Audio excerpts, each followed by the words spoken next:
은혜에 보답하는 삶이란 제목으로 말씀을 나누겠습니다.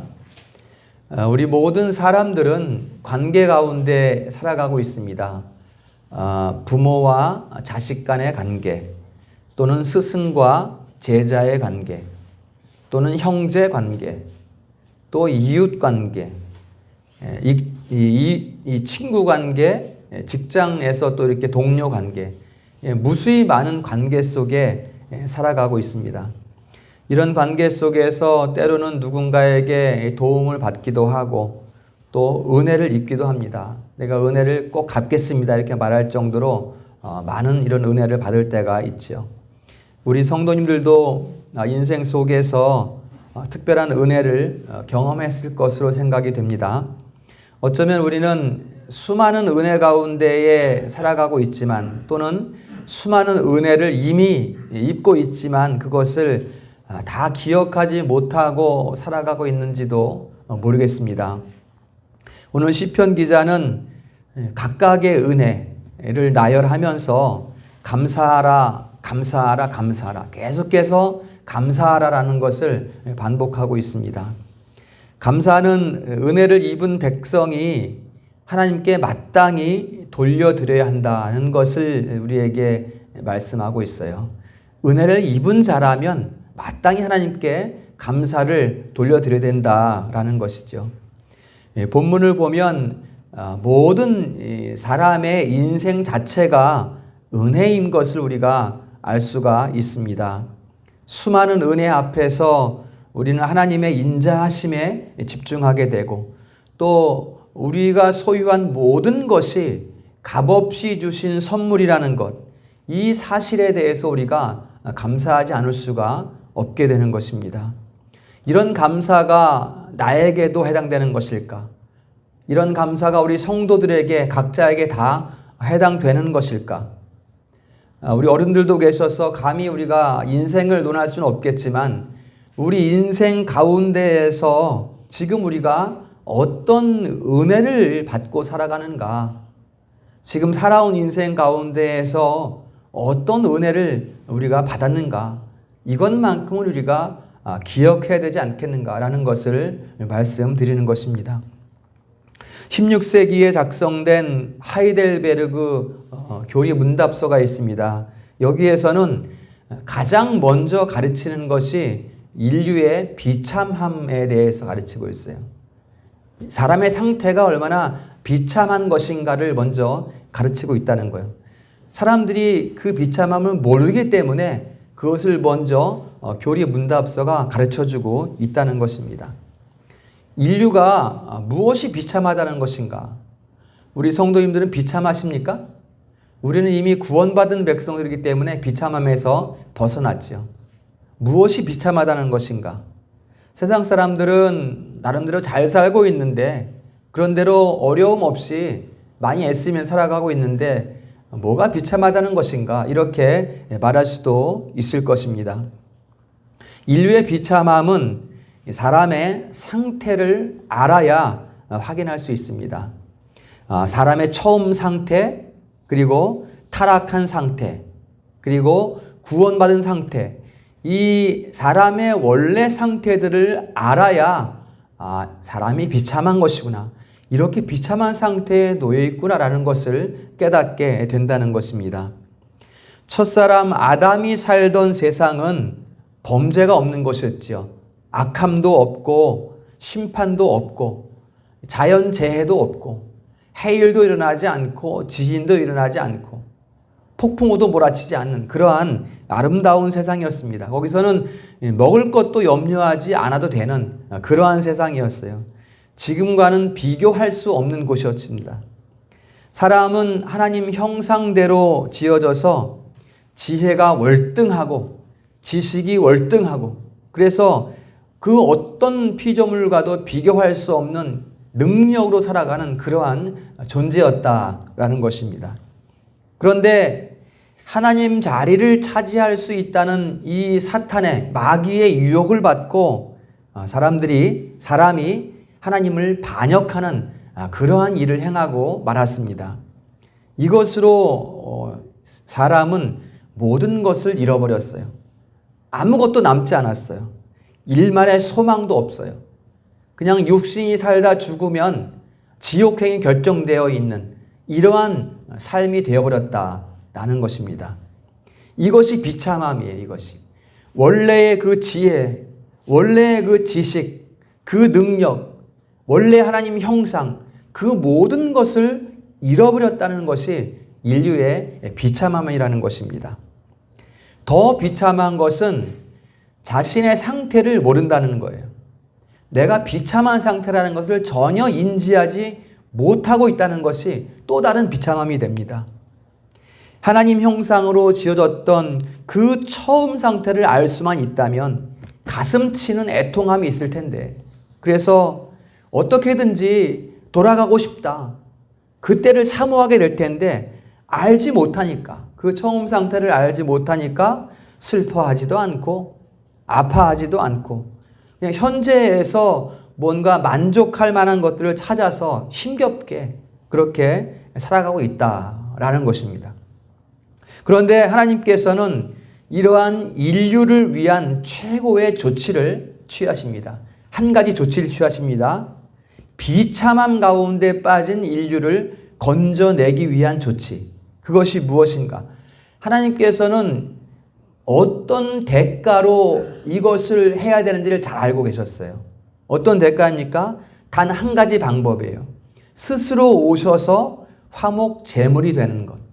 죄 없는 육신으로 오셔서 화목 제물이 되는 것. 이것 외에는 방법이 없다는 것을 하나님은 잘 알고 계셨어요. 그래서 죄 없으신 참 사람으로 오신 분이 바로 예수 그리스도인 것입니다. 예수 그리스도는 인류의 유일한 소망이에요. 단 한 가지, 유일한 위로이고 유일한 소망이 되는 것입니다. 인류의 비참함을 해결하시는 능력, 이게 얼마나 큰 은혜인가, 얼마나 큰 능력인가. 그 은혜의 너비와 그 깊이와 그 높이를 감히 측량할 수 없다는 것입니다. 그러면 오늘을 살아가는 나는, 우리 성도님들은 그 놀라운 은혜를 인식하고 있는가라는 것입니다. 그 은혜를 기뻐하고 있는가? 그 은혜 때문에 감사하며 살아가고 있는가? 안타깝게도 많은 그리스도인들은 이 구속의 은혜를 잊어버린 채 살아가고 있습니다. 하나님의 빛을 비추어내지 못하는 삶을 살아가고 있어요. 그 은혜가 어떤 것인가를 내 삶에도 비추지 못할 뿐더러 세상 가운데도 그 빛을 비추지 못하고 살아가고 있다는 것입니다. 이사야 1장 3절에는 은혜를 잊어버린 백성을 향한 하나님의 탄식이 기록되어 있습니다. 소는 그 임자를 알고 나귀는 그 주인의 구유를 알건만은, 자기 주인이 주는 그 밥그릇을 알고 있다는 것이죠. 소는, 그렇죠? 이스라엘은 알지 못하고 나의 백성은 깨닫지 못하는도다. 슬프다 범죄한 나라여. 이렇게 이사야 선지자를 통해서 하나님께서 말씀하고 있습니다. 백성들이 얼마나 악을 행했으면 하나님께서 이렇게까지 말씀하실까? 얼마나 하나님을 멸시했으면 백성들이 이렇게까지 하나님께서 말씀을 하실까? 하나님의 은혜를 누려야 될 백성들이 다시 멸망으로 달려가는 모습이에요. 바로 이 모습은. 안타까운 모습이 아닐 수 없습니다. 사람이 수많은 관계 속에서 받은 은혜들을 일일이 기억한다는 것은 쉽지 않을 것입니다. 하지만 영혼이 구원받았다. 새 생명을 얻었다. 그래서 하나님 백성이 되어서 하나님 자녀로 살아가고 있다면 조금이나마 은혜에 보답하고 싶은 이런 삶의 자세를 가져야 되지 않을까. 구원의 은혜를 입은 백성이라면 은혜에 보답하려는 마음, 자원하는 마음이 솟아날 수밖에 없다는 것입니다. 그러면 우리는 어떻게 하나님의 그 은혜에 보답하는 삶을 살 수 있을까? 무엇으로 그 은혜에 보답하는 삶을 살 수 있을까? 오늘 이것을 세 가지로 함께 살펴보려고 합니다. 첫 번째는 삶의 찬양으로 은혜에 보답하는 삶을 살아갈 수 있습니다. 본문은 하나님의 은혜에 감사해야 할 그러한 제목들을 조목조목 나열하고 있어요. 이 시편 136편의 말씀을 우리가 큰 틀 네 가지로 구분을 해서 어떻게 감사해야 할지를 우리가 생각해 볼 수 있습니다. 첫 번째 틀은 하나님의 존재에 대한 감사예요. 하나님이 존재하심에 대한 감사예요. 홀로 기이한 일을 행하신 분, 그분께 감사해라. 하나님이 행하시는 일은 기이한 일들이에요. 기이하다는 것은 우리가 이해할 수 없는 일들이에요. 그러한 일들을 행하신 하나님께 감사하라. 또 신들 중에 가장 뛰어난 하나님께 감사하라. 신들 중에, 그러니까 다른 신들이 있는 것은 아니에요. 신들 중에라는 것은 이 사람들이 만들어낸 신들이죠. 참 신은 오직 하나님 한 분뿐이십니다. 나머지는 다 피조물들이에요. 가장하고 위장한 거짓 신들이 있을 뿐이죠. 그래서 가장 위대한 진짜 하나님 한 분께 감사하라, 이렇게 말씀하고 있는 거예요. 두 번째 틀은 뭐냐면 창조주께 감사하라. 창조주 하나님께 감사하라. 하늘을 지으신 분께 감사하라. 저 하늘을 지으신 분께 감사하라. 그리고 물 위에 땅을 펼치신 분께 감사하라. 태초에 창조 전에는 세상이 물로 뒤덮여 있었죠. 거기에 땅을 덮었다. 그 하나님께 감사하라. 창조주께 감사하라. 세 번째 틀은 인도하시고 보호하시는 하나님께 감사하라 라는 것입니다. 애굽의 장자를 치신 하나님께 감사하라. 무엇입니까? 출애굽이죠. 출애굽. 자기 백성들을 노예에서 건져내시기 위한 조치, 애굽의 장자, 10번째 재앙, 그 일을 행하신 하나님께 감사해라. 홍해를 갈라서 마른 땅을 건너게 하신 하나님께 감사하라. 이게 다 우리의 삶을 인도해 가신 것을 감사하라는 그런 내용입니다. 광야를 건너게 하시고 바산 왕을 치시고 시온 왕을 치시고 유명한 왕들, 그 대적들, 우리의 대적들을 다 치시고 그들의 땅을 우리에게 기업으로 주신 하나님께 감사하라. 우리의 모든 발걸음 여정을 인도하신 그 하나님께 감사하라는 거예요. 네 번째 틀은 공급하시는 하나님께 감사하라. 필요를 공급하신 하나님께 감사하라. 모든 육체에게 먹을 것을 주신 하나님께 감사하라 그러고 있어요. 여러분, 이 일용할 양식에 대한 감사는 절대로 소홀히 할 수 없습니다. 이 감사, 사소한 감사가 아니에요. 우리가 먹는 것, 일용할 양식 있잖아요. 주기도문에도 있죠. 일용할 양식 주신 것을 감사하고. 이게 소홀하지 않습니다. 소홀히 하면 안 됩니다. 오늘 본문의 모든 감사를 보세요. 창조에 감사를 하고 출애굽에 감사를 하고 모든 삶을 인도한 것을 감사하면서 또 이 양식을 감사하고 있어요. 같은 선에서, 같은 선상에서. 어떤 것은 더 감사하고 어떤 것은 덜 감사하는 게 아니라는 거예요. 이 이용할 양식 주신 것을 창조를 이루신 것만큼 감사해야 된다는 것입니다. 위대한 기적의 역사와 함께 일용할 양식 주신 것도 감사하고 있어요. 이렇게 네 가지 큰 틀에서 감사를 이루고 있습니다. 이 중에서는 우리가 생각지도 못하는 감사의 내용들이 많이 있습니다. 감사의 조건들이. 우리가 오늘 본문을 읽었으니까 감사하는구나 라고 생각하지만 우리가 가정을 주신 것을 감사해요. 또 건강 주신 것을 감사해요. 직장을 주신 것을 감사해요. 그렇지만 미처 생각지 못하는 것들이 뭐냐면 지혜로움으로 하늘을 지으신 하나님. 이것 성도님들 감사하십니까? 하늘 보면서 하나님 저 하늘 만들어서 감사합니다. 이렇게 우리 잘 하지 않잖아요. 그렇죠? 생각지 못한다는 거예요.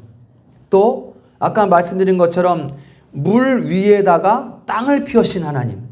하나님이 땅을 만들어 주셔서 감사해요. 이렇게 우리 잘 하지 못하잖아요. 기억하지 못한다는 거예요. 이런 것들.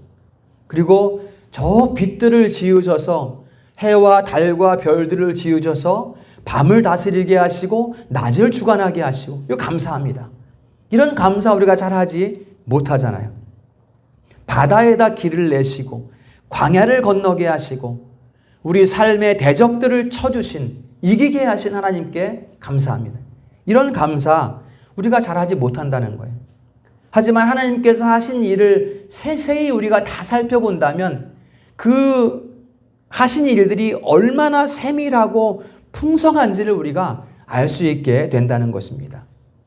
이러한 이 감사의 조건들을 생각하면 우리가 그 은혜를 생각하면 감사하지 않을 수가 없는 거예요. 이 매 절마다 감사하라, 감사하라 이 단어는 야다라는 단어예요. 히브리어로 야다라는 단어인데 이 단어의 의미는 고백한다라는 뜻이 있어요. 신앙을 고백한다. 그리고 찬양한다 이런 뜻이 있어요. 신앙을 고백하고 찬양한다라는 뜻이 이 감사라는 단어에 담겨 있다는 것입니다.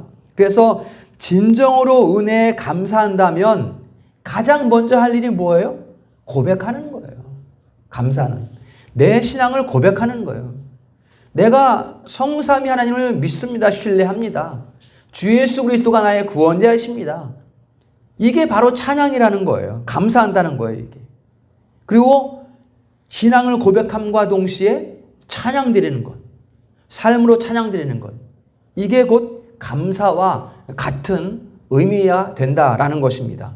골로새서 3장 16절에 보면 이런 말씀이 있어요.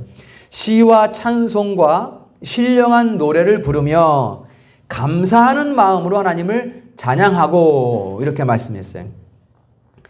무엇을 감사하고 찬양합니까? 우리가 인류의 비참함 가운데에서 우리를 건져내신 것을 감사하고 또 그것을 찬양하고 독생자 예수 그리스도를 보내셔서 구속하신 은혜를 감사하고 신령한 노래를 부르는 거예요. 거기에다가 우리의 필요를 공급하시고 은밀한 손길로 하나님의 손이 우리 눈에 보이지 않잖아요. 그렇지만 그 손길로 우리의 모든 삶을 주장하시고 공급하시고 인도하시는 은혜를 찬양하고 라고 말씀하고 있는 거예요. 그렇다면 이 찬양은 우리가 입술로만 부르는 찬양이 아니라는 것을 알 수가 있습니다. 우리가 입술로 부르는 찬양은 당연히 이 삶의 찬양에 신령한 노래에 다 포함되어 있는 거예요. 입술로만 부르는 찬양이 아니라 그러면 어떤 찬양인가? 골로새서 3장 16절 전후 문맥을 보니까 이런 말씀이 있어요. 너희는 평강을 위하여 한 몸으로 부르심을 받았으니, 교회로 부르심을 받았으니, 한 몸이잖아요, 우리가. 교회로 부르심을 부르심을 받았으니 감사하라, 찬양하라, 신령한 노래를 부르라 이렇게 말씀하는 거예요. 그 다음에 그리스도의 말씀이 너희 속에 풍성히 거하여 모든 지혜로 서로 가르치고 권면하며, 이게 감사예요, 여러분. 감사. 이게 찬양이에요. 우리가 서로 교제하고 권면하고 가르치고, 이게 감사하고 찬양이라는 것입니다. 무슨 일에나 주 예수의 이름으로 하고 그를 힘입어 하나님 아버지께 감사하고, 이게 찬양이라는 것입니다. 삶의 찬양. 한 몸으로 교회로 부르심을 받았으니 가르치고 권면하고 무슨 일에나 예수 그리스도의 이름으로 감사하라. 이 찬양은 바로 삶으로 부르는 찬양인 거예요. 삶으로. 우리가 행함으로 부르는 찬양인 것입니다. 이것은. 은혜를 아는 사람은 감사하고 찬양할 수밖에 없어요. 공동체가 될 수밖에 없어요. 은혜를 아는 사람은. 은혜를 깨달은 사람은, 은혜를 인지하는 사람은 공동체로 감사할 수밖에 없다. 찬양할 수밖에 없다. 내 신앙을 고백할 수밖에 없다. 신앙을 고백함으로 찬양할 수밖에 없다라는 것입니다. 은혜를 알기 때문에 보통 사람들과 똑같이 생활하지 않아요. 은혜를 알기 때문에 세상이 요구하는 방식대로 살아가지 않아요. 아무리 험악한 위협이 밀려온다고 해도 진리의 빛을 따라 살아가요. 빛의 자녀들처럼 살아가요. 이게 곧 삶의 찬양이라는 것입니다. 이런 삶이 바로 은혜에 보답하는 그러한 삶이라는 거예요. 우리 성도님의 삶이 찬양이 되기를 축복합니다. 죄로 인해서 하나님 형상을 잃어버렸었지만 독생자 예수 그리스도의 은혜로 구속하신 은혜를 찬양하는 거예요. 삶의 찬양으로 은혜에 보답하는 성도님 되시기를 축원합니다. 두 번째로 우리가 어떻게 감사의 삶을 살 수 있을까? 은혜에 보답하는 삶을 살 수 있을까? 서원을 갚음으로 우리가 은혜에 보답하는 삶을 살 수 있습니다. 시편 116편 14절에 보면 우리가 여호와의 모든 백성 앞에서 나는 나의 서원을 여호와께 갚으리로다 그랬어요. 한번 다 같이 읽어보겠습니다. 시작. 여호와의 모든 백성 앞에서 나는 나의 서원을 여호와께 갚으리로다. 사람은 어려운 일을 만나면, 위급한 일을 만나면, 고난이 찾아오게 되면 이것저것 서원할 때가 있습니다. 이렇게 해주시고 또 이렇게 저렇게 해주시면 내가 이렇게 살겠습니다. 저렇게 살겠습니다. 이렇게 하나님 앞에 맹세하는 거죠. 이거 꼭 해결해 주세요. 어떤 것들이 있을까요? 우리가 서원하는 것들은. 이렇게 해주시면 내가 예배 잘 하겠습니다. 예배에 열심히 참석하겠습니다. 이렇게 우리가 서원할 수가 있죠. 또 교회 모임에도 잘 참석하겠습니다. 봉사도 많이 하겠습니다. 11조도 잘 하겠습니다. 이런 서원들 할 수가 있습니다. 예를 든다면 이제 상황이 워낙 다급해지다 보니까 이제 서원을 하는 거죠. 하나님 이거 해결해 주세요. 열심히 하겠습니다. 이런 서원을 하게 된다는 것이죠.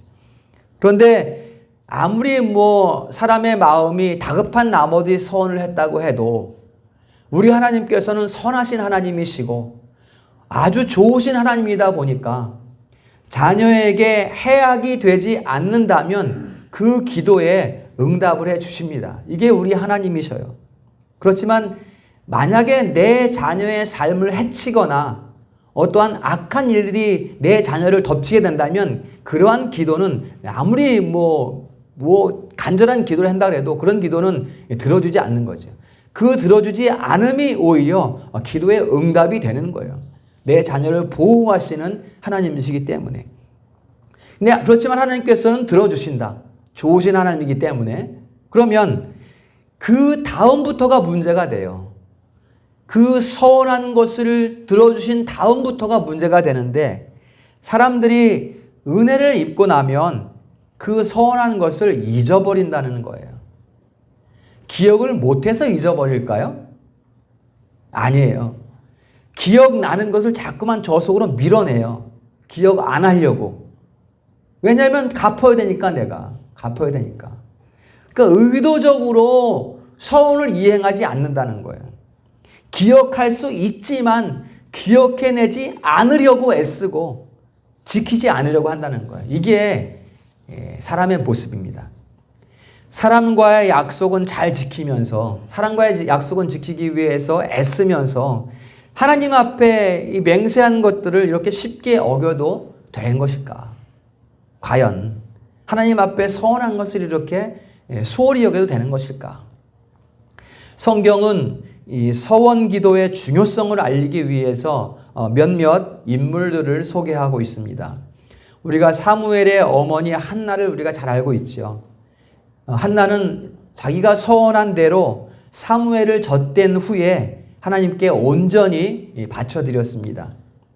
한나의 서원은 한나가 주체적으로 서원을 한 것 같지만 하나님의 때에 하나님의 계획하신 구원을 이루시기 위해서 하나님께서 섭리 가운데에 이루신 일이었어요. 이것은 하나님께서 계획하신 가운데에 한나가 서원하게 되었고 그 서원한 것을 갚게 되었다. 모든 것이 하나님의 섭리 가운데에 이루어진 서원이었어요. 이것은 한나에게 서원을 갚아드린다는 것은 첫 아들, 가장 사랑하는 아들과의 이별이었어요. 그렇지만 한나는 하나님과의 그 언약이기 때문에 그것을 눈물로써 이행했습니다. 기쁨으로써 하나님 앞에 이행했다는 거예요. 그리고 우리는 사사 시대의 사사 입다를 기억합니다. 사사는 암몬과의 전쟁에서 승리하게 하시면 내가 승리하면서 개선할 때, 고향으로 돌아갈 때 우리 집 문 앞에서 가장 먼저 뛰어나와서 기뻐하는 자를 내가 번제로 드리겠습니다. 이런 소원을 했어요. 입다가. 그래서 전쟁에 승리했으니 이제 가장 먼저 뛰어나오는 자가 누굽니까? 자기 딸이에요. 무남동녀. 외동딸. 그 외동딸을 이제 하나님께 드려야 했어요. 입다는. 하지만 이 서원은 자기 욕심을 따라서 다른 사람의 생명을 담보하는 잘못된 서원이었어요. 이 서원은. 바른 서원이 아니라는 거예요. 자기 것으로 서원해야지. 자기 것으로. 입다는 전쟁에서 승리한 후에 돌아와서 자기 딸을 제물로 바칠 것이 아니라 자신의 잘못된 서원을 무릎 꿇고 회개했어야 돼요. 그리고 자기 딸은 살리고 그 서원을 이행하지 못한 것에 대해서는 스스로가 하나님의 징계를 받았어야 됐어요. 이게 입다가 할 일이었어요. 그렇지만 그는 자신의 무모한 서원을 지킨다는 명목으로 자기 딸을 죽게 만들 수밖에 없다는 것입니다. 이렇게 무모한 서원을 하는 사람도 있다는 거예요. 무모한 서원을. 아무튼 백성들이 하나님 앞에 서원이 얼마나 중요한 것인가, 그 중요하게 여기고 그것들을 실천하기 위해서 애썼다는 것을 우리는 알 수가 있는 거예요. 하나님 앞에 맹세한 것을 저버리지 않고 이행해야 한다는 것을 우리에게 말씀해 주고 있어요. 그러니까 함부로 서원해서도 안 되고 신중하게 서원했으면 그것을 이행해야 한다는 것을 말씀하고 있어요. 그것이 갚아야 될 서원이라면 즉시 이행하고, 그것이 잘못된 서원이라면 무릎 꿇고 회개하고 무언가 행해야 된다는 거예요. 우리가 하나님 앞에 말씀드린 것이 있다면. 우리도 우리의 서원을 잘 이행할 수 있을까요? 우리가 서원한 것들을 다 기억해낼 수 있을까요? 나는 혹시 그 서원조차도, 내가 한 것조차도, 하나님이 약속한 것조차도 기억하지 못하고 있는 것은 아닌가? 우리가 생각을 해야 됩니다.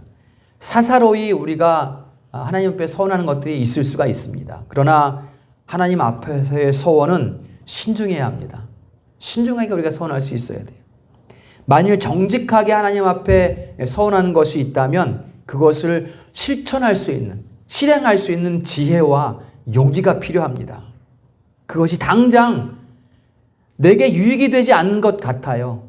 내가 서원을 갚는다는 것은 손해가 될 것 같아요. 뭔가 내 것을 빼앗기는 것 같아요. 첫 아들을 얻은 아들을 드린다는 게 얼마나 힘든 일이겠습니까? 그러나 내가 하나님과 맹세한 것이기 때문에 그것을 갚아드리는 거예요. 내가 손해가 된다고 해도, 유익이 없다고 해도. 서원을 이행할 시기가 되었다면 지체하지 말고 하나님께 갚아드리는 성도가 되셔야 합니다. 그것이 은혜에 보답하는 삶인 거예요. 그렇게 하면 우리가 서원을 기억하고 하나님 앞에 갚아드린다면 선하시고 자비하신 하나님께서 더 풍성한 은혜를 부어주실 것을 믿습니다. 네, 세 번째는 정의를 행함으로써 우리가 은혜에 보답할 수 있습니다. 정의를 행함으로써.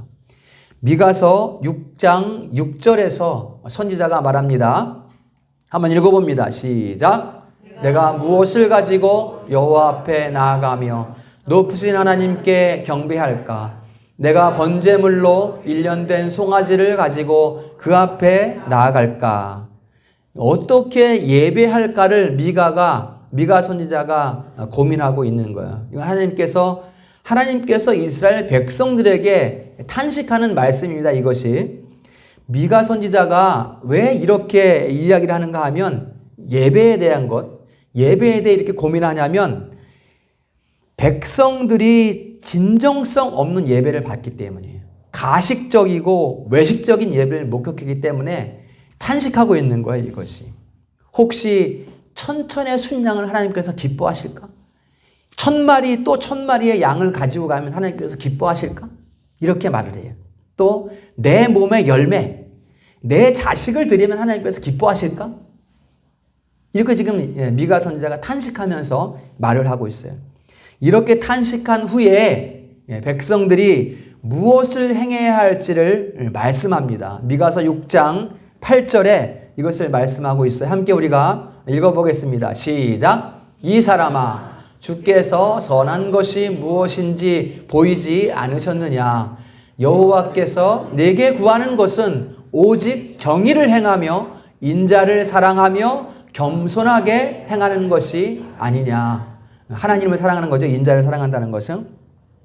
정의를 행하며 하나님을 사랑하며 겸손하게 행하는 것이 아니냐. 우리가 은혜를 어떻게 보답할까 생각한다면 그 답이 이거예요. 정의를 행하는 거예요. 하나님을 사랑하는 거예요. 겸손히 행하는 거예요. 이게 은혜에 보답하는 삶이라는 것입니다. 그렇다면 우리가 하나님 앞에 나올 때 우리 손에 무엇이 들려 있는가는 그다지 중요하지 않습니다. 여러분, 금은 보화가 들려 있든지 성전에 자기의 전 재산 2렙돈, 지금으로 치면 2,000원이에요. 2,000원, 그렇죠? 2,000원 자기 전 재산을 헌금함에 넣은 이 과부, 그게 금은 보화이든지 2렙돈이든지 그건 중요하지 않아요. 거기에 담겨 있는 마음이 중요한 거예요. 거기에 담겨 있는 삶의 자세가 중요한 거예요. 여러분, 작은 것을 드릴 때에도 우리가 계산하면서 인색할 때가 있어요. 그러나 많은 것을 드리면서도 우리가 기쁨으로 드릴 때도 있습니다. 인색한 마음으로나 억지로 하는 것이 아니라 하나님의 의를, 정의를 행하는 마음으로, 또 하나님을 사랑하는 마음으로, 또 하나님 앞에 겸손함으로 드린다면 그게 진정한 예배자의 마음이라는 거예요. 그 자체가 정의라는 거예요. 정의. 그 자체가 예배라는 거예요. 여러분, 예배는 하나님이 가장 기뻐하시는 정의로운 행동입니다. 예배 드린다는 것은. 지음 받은 자가 지으신 분 앞에 나가서 감사하는 행위. 이거 당연한 거 아니겠습니까? 그러니까 이게 정의를 행한다는 거예요. 이게 바로 정의라는 것입니다. 이게 바로 바른 예배라는 것입니다. 예배한다는 것은 하나님 앞에서 겸손한 삶의 고백이고, 내가 하나님 신뢰합니다, 하나님 믿습니다라는 것을 외적으로 표현하는 거예요. 예배가 곧 정의를 행함이다라는 것입니다. 그러면 우리가 이런 예배를 드리게 되면, 우리의 삶의 중심 예배를 드리게 되면 이 예배를 통해서 우리 마음이 변화돼요. 치유가 일어납니다. 회복됩니다. 왜냐하면 우리 중심을 가지고 하나님 앞에 나가기 때문에 거기 하나님께서 역사하시는 거예요. 우리 생각이 바뀌어요. 못 보던 것을 보게 돼요. 진정한 예배를 드렸기 때문에 하나님께서 일하신다라는 것입니다. 따라서 우리 가슴으로부터 진정한 예배가 드려진다면 이것이야말로 은혜에 보답하는 삶이다 라는 것을 우리가 알 수가 있습니다. 그래서 예배의 회복이 중요한 거예요. 예배의 회복이. 예배를 지키는 것이 너무나 중요한 거예요. 질병이 막 일어나는데 다 무조건 모여라 이런 게 아니죠. 위험한 시기에는 잠시 동안은 이걸 우리가 다른 방법으로 예배할 수 있지만 그 예배의 소중한 만큼은 결코 잊어서는 안 된다는 것을 우리가 기억을 해야 하는 것입니다. 이제 우리가 하나님 은혜에 보답하는 삶을 살기를 원한다면 가장 먼저 우리의 예배를 돌아봐야 됩니다. 내 마음에서 드려지는 예배가 어떤 것인가 이것을 우리가 돌아봐야 하는 거예요. 바른 예배를 위해 힘쓰고 기도하는 성도님 되시기를 주님의 이름으로 축원합니다. 말씀을 정리합니다. 오늘은 우리가 무엇으로 은혜에 보답하는 삶을 살 수 있을까 생각해 봤습니다. 3가지였습니다. 삶의 찬양으로 은혜에 보답하자. 삶의 찬양으로. 2번째는 하나님께 맹세했던 서원을 갚음으로 은혜에 보답하자. 3번째는 하나님이 기뻐하시는 정의를 행함으로 은혜에 보답하자라는 말씀을 드렸습니다. 우리가 예배하고 감사하고 찬양하는 것은 책임이고 의무입니다. 자원하는 책임이고 자원하는 의무예요. 측량할 수 없는 은혜를 묵상할 때 우리는 감사하지 않을 수 없고 찬양하지 않을 수 없다는 것입니다. 우리 삶에서 진정한 감사와 찬양이 시작된다면 나의 삶, 또 우리 가정, 우리 교회가 풍성한 은혜를 맛볼 수 있을 것입니다. 우리 성도님의 삶이 은혜에 보답하는 삶이 되시기를 주님의 이름으로 축원합니다.